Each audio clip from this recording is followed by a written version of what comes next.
তারপরে থাকবে কৃষক, 20 জন কৃষক, আমাদের বাংলার কৃষক। মিলন চত্বর থেকে ডান দিকে অর্থাৎ নীলক্ষেতের দিকে ট্রেনটা চলে যাবে। বিভিন্ন জাতিগোষ্ঠী আমাদের মাঝে চলে এসেছেন, তারা অলরেডি অবস্থান নিয়েছেন মিলন চত্বর থেকে। ত্রিপুরা, পান্তুয়া, সাঁওতাল, গারো,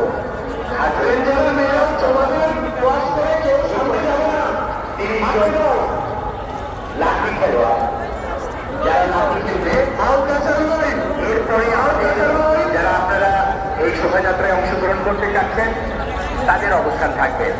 আমরা দেখতে পাচ্ছি ইতিমধ্যে চারুকলার সামনে প্রচুর আমাদের অতিথি অবস্থান নিয়েছে।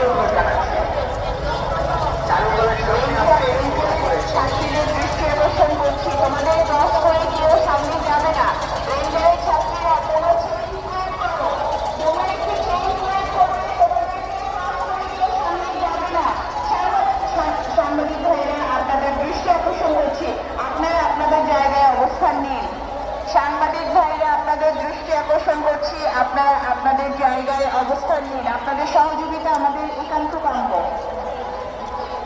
কথা বললে কথার সাথে ভিডিওটা ছেড়ে